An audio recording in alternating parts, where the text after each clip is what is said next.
Ito po ay maliwanag na paglabag sa ating saligang batas. Dahil wala naman po sa mandato ng mga senador ang mag-file at mag-desisyon sa ganitong klaseng mga motion. Oh, kita mo, labag talaga sa saligang batas yan. Wala po sa mga senador ang kailanman mag-file ng mga motion na ganyan. Yan po ay nasa defense at prosecutor.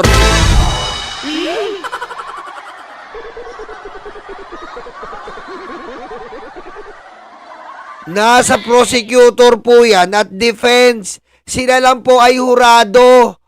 Kapag nag-motion ng prosecutor, kapag nag-motion ng defense, sila po ang sasagot. Pusang ama kayo!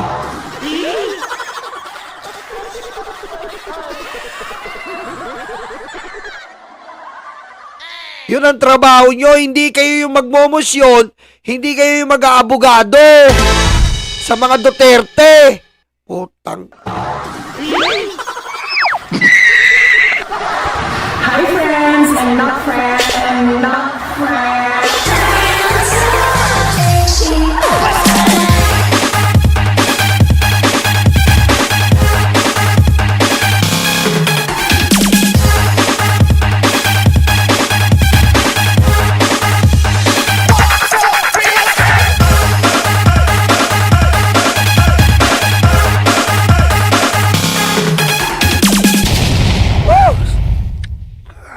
Ay, blood na ako.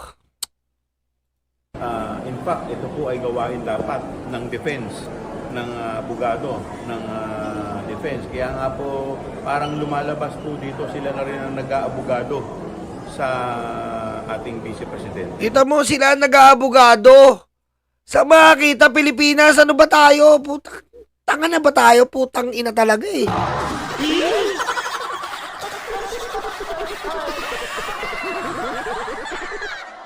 Ano ba ay, ganito ba tayo? Yung mga senador natin, sila yung hindi sumusunod sa batas, tas pag tayo kawawa. Ba't gano'n? Ba't hindi pantay? Pag tayo ang hindi sumunod sa batas, kawawa tayo, kulong na tayo. Pag sila okay lang, nagtatawanan pa.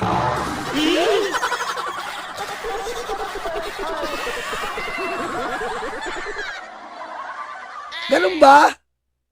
Ha? Ganun ba yun?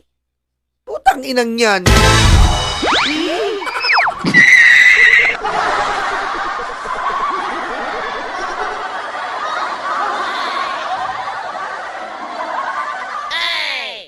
do you feel about that, sir? Nakakalungkot dahil maliwanag naman po sa rules on impeachment na sila rin mismo ang gumawa na dapat sila ay aakto na impartial Naman, o sa mga neutral. Pero ngayon po parang hinaharang po nila ang demokrasya po dito sa ating bansa. Sir, pero pupunta pa ba kayo sa Senate o hindi na yung tuloy yung ganong plano sana? Sa ngayon, hindi pa po namin napag-uusapan kung ano ang aming susunod na Yung umaasa pag pupunta po, 11, ngayon po na pagkasunduan, mag-i-speech si Luistro. Wala na po.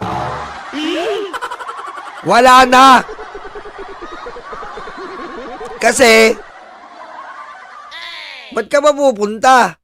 Eh puta, yung senador, tignan mo ginawa. Hindi sila makakapagsalita hanggat hindi sila sumasagot sa dalawang mosyon. Ano yun? When you bring this to sir sa Senate, sa Supreme Court, is there a grave abuse of discretion? wala pa po kami napag-uusapan. Ngayon pa lang po kami magkikita-kita at pag-uusapan kung ano mga susunod na hakbang na gagawin po ng House.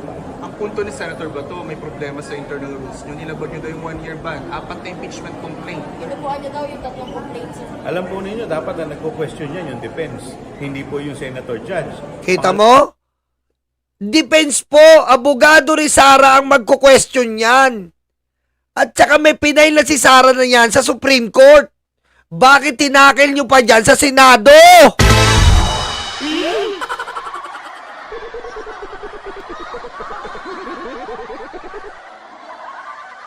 Napaka-basic. Meron na yan sa Supreme Court kay Sara. Tinakil pa rin sa Senado.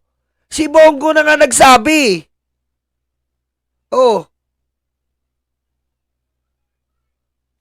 abogado ba yung hayop na yan si Bato? Hindi abogado yan. Binasura nyo tong impeachment. Pero binasura nyo na nga, ginago nyo yung taong bayan na pinapaasa nyo na meron pa. Huwag nyo paasahin yung taong bayan na meron pang impeachment. Mga tulongges!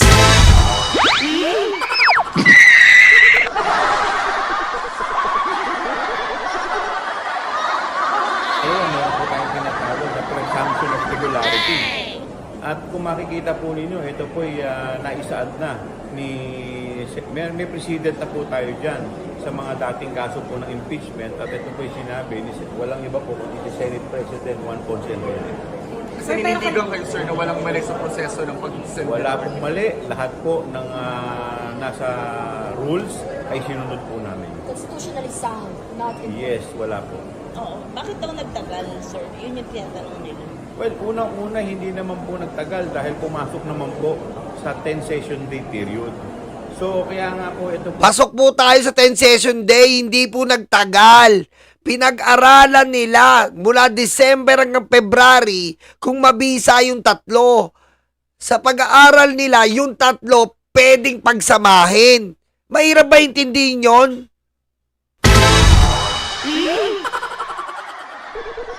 Yung mga usapin na to, dapat dati pa po yan tinanong. In fact, nag-file na po ng petition yung depensa. So, wala pa po kaming natatanggap o ang impeachment court ng TRO regarding po dito. Bakit po sila nagdidesisyon tungkol dito? Sir, ano kayo hinatnan nitong impeachment complaint? Sa ngayon na kami naninindigan na ito ay nandiyan pa rin at tuloy pa rin. Mamaya po, pag-usapan po namin kung ano po mga akbang na susunod na gagawin po namin. May guidance. Atin kayo sa press ko. Okay, dito na tayo. Kay G.K. Luistro, nagsalita na rin. Kaganapan sa kamera ang ating kasama, Radyo Patrol Pamela Vasquez. Pam, go!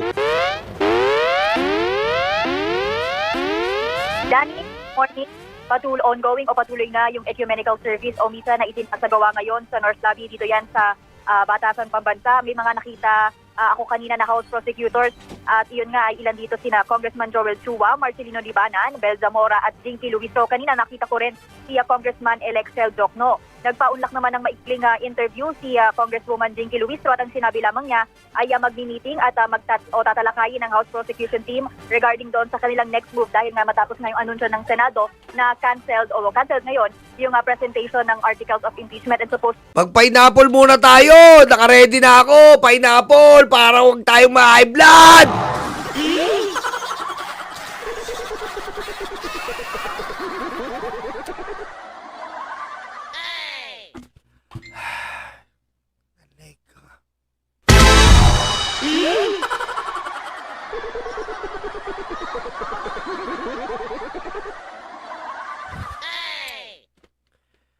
Kaya ayoko mag-react muna. Na-high blood na ako.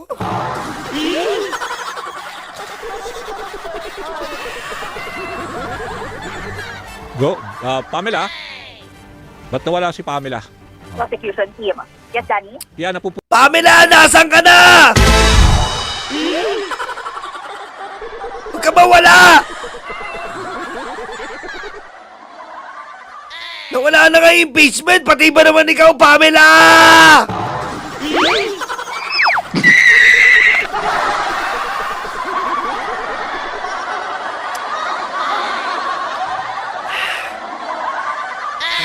Hirap ng buhay. Umamatay ako dito para sa bayan.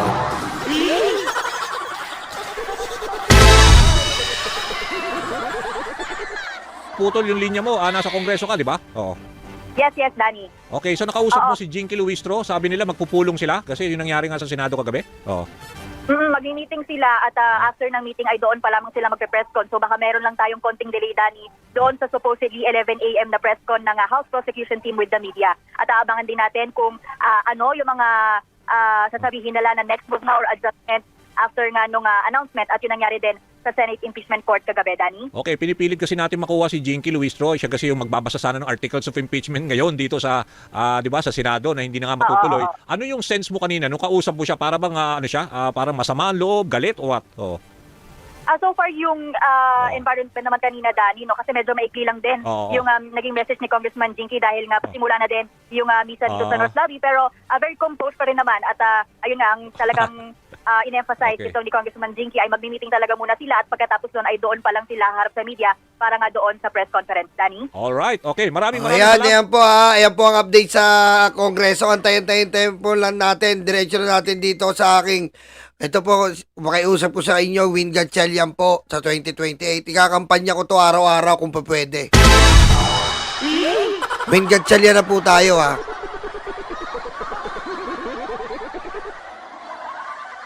Win Gatchalian na tayo. Win, sorry. Ayoko na talaga kay Rapi Tulfo. Seryoso na ako.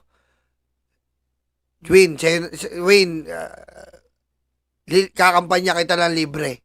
Iba ka talaga. Iba kay Win. Win na win talaga. Win ka sa amin ngayon.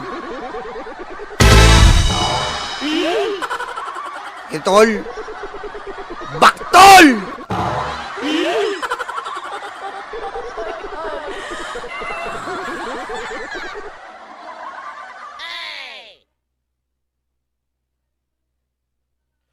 Mamatay ako dito.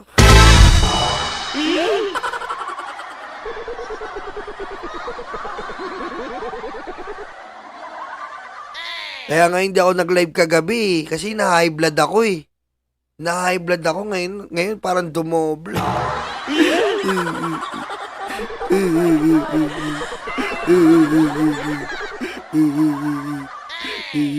Win Gatchalian ha, boto nyo na to. Kahit wala pang eleksyon, boto nyo na. Majority vote. But if you ask me, maganda sana na pag-usapan yan during the trial proper kasi yun yung transparent at fair sa lahat. And hindi naman ibig sabihin kung pinakinggan nito sa trial proper, matutuloy siya. Pwede rin siya ma-dismiss. Pero at least doon na natin na pag-usapan. And yun yung proper procedure. Mag-convene na, magkaroon ng trial at ilalabas. Ako naniniwala ilalabas yun ng defense yan. So sana doon na pag-usapan. Are you disappointed? Sabi niya, sir, premature. Well, ako kasi I am following precedents. Kung ano nangyari kay yung mga dating impeachment, dapat sinundan natin yun, in my opinion, dahil klaro kung ano yung mga next steps. Hindi tayo na wawala sa direksyon. With this new intervention, in my opinion, dahil bago siya, parang uncharted territory na. Hindi natin alam kung ano yung mga susunod na steps. In fact, hindi natin nakausap yung House of Representatives, so hindi rin natin alam kung ano yung kanilang magiging reaction. So are you worried, sir? I am probably concerned because without any precedents, then we don't know what's going to happen. So let's see kung ano yung mga susunod. Tomorrow, sir, anong schedule? Yung nga, wala ba? Kasi nga may bagong, yun nga yung sinasabi ko dahil nga may bagong resolution, nagbago yung schedule. Kasi dapat bukas mababasa na ng articles of impeachment. That's the proper procedure. So, but hindi na matutuloy bukas. So we're waiting for the schedule of... Sabi na rin ni Win, hindi na matutuloy. Wala na po. Pero mamaya-maya sasabihin niyo dyan, hindi na siya sigurado kung may impeachment pa. Wala na pong impeachment.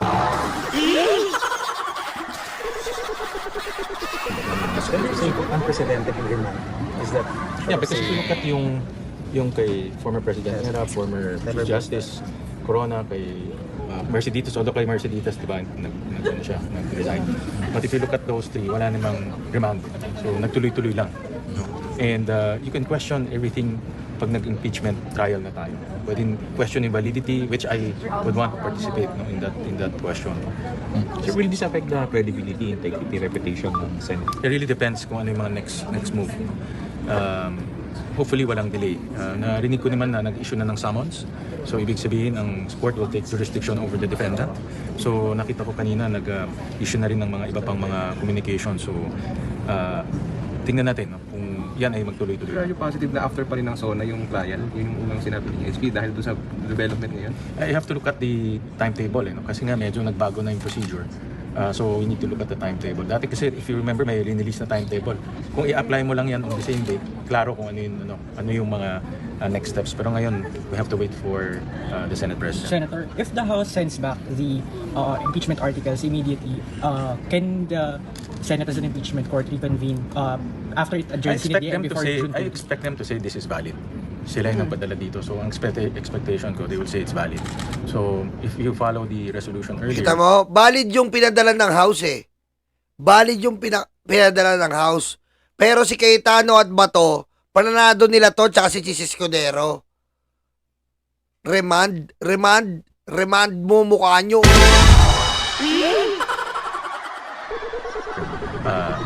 tutuloy-tuloy tayo. And then, the second, kanina yung number 2 is they will have to send a communication about the 20th Congress. So I think that will apply by the transition, kasi may transition time between 19 and 20, and that will apply during that time. I think that's the end of the month.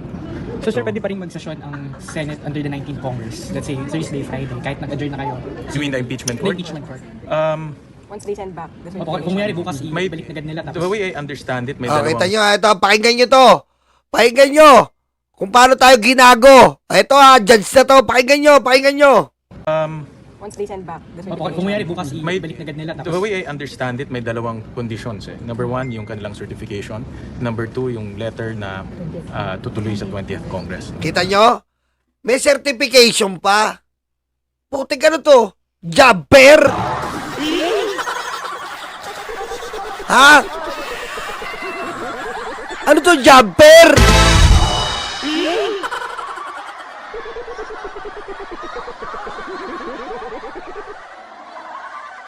Tapos may pangalawa pa, pag na, ano may certification, may pangalawa, anong gagawin mo? Kailangan mo pang sabihin na tutuloy sa 28th Congress. So, hihintayin pa natin yung 28th Congress bago magsimula yung impeachment. Delay na delay.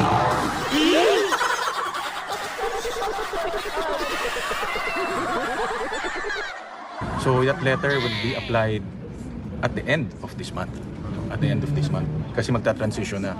But ang argument naman kanina, dahil nga may 10 days, may 5 days, aabot naman sa ganun. No? Yun ang argument kanina. Pero sir, hindi makukomply yung number 2, condition number 2, because hihintayin yung communication ng 20th Tama, Congress na yeah. existent pa yun. So the effect sir talaga is 20th Congress na siya. So the Yun ang- effect of the Kita nyo, ginago tayo eh. Hindi magsisimula kung wala yung number 1 or 2 EDR. Kailangan dalawang masunod. So hindi na lang sinabi na sa 28th Congress na tayo magkita. Pusang ama kayo!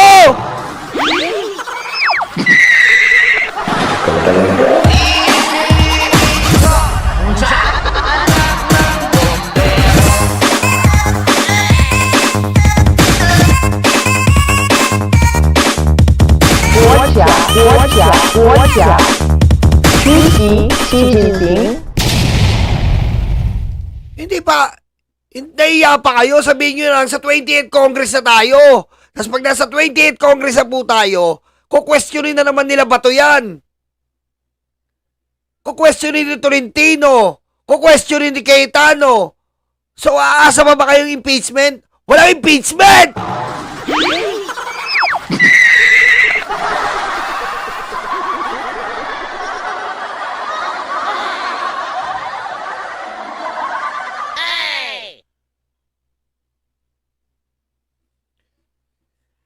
High blood na ako!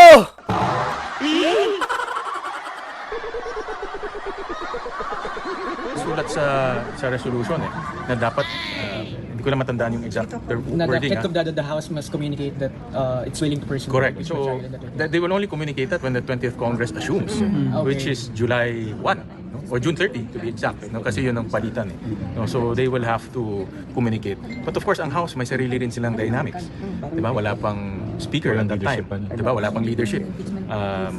Marami, nagbubuo pa lang sila doon. No? So realistically, makapadala sila ng letter dito pag buo na sila, which is mid-July to end of July. So ibig sabihin hindi pwedeng yung first lang yung mamit mo sir, dapat dalawa. No, dalawang condition. Dalawa dapat. Dalawang Okay. condition. Kita mo, dalawang kondisyon. Sabi ng aking bagong kaibigan at aking best friend. Best friend win, mag-best friend na tayo. Through thick and thin. Okay? Malibag. ang aking bagong kaibigan. May motto na kami. Best friend win through thick and thin.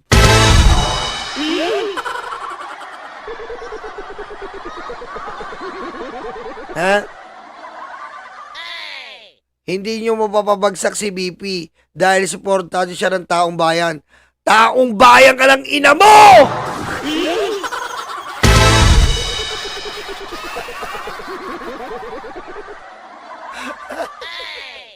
Anong taong bayan?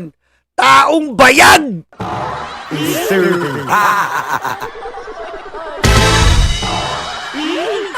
Ha? Suportado yung BP mo ng taong bayag. Naghihibulbol. It's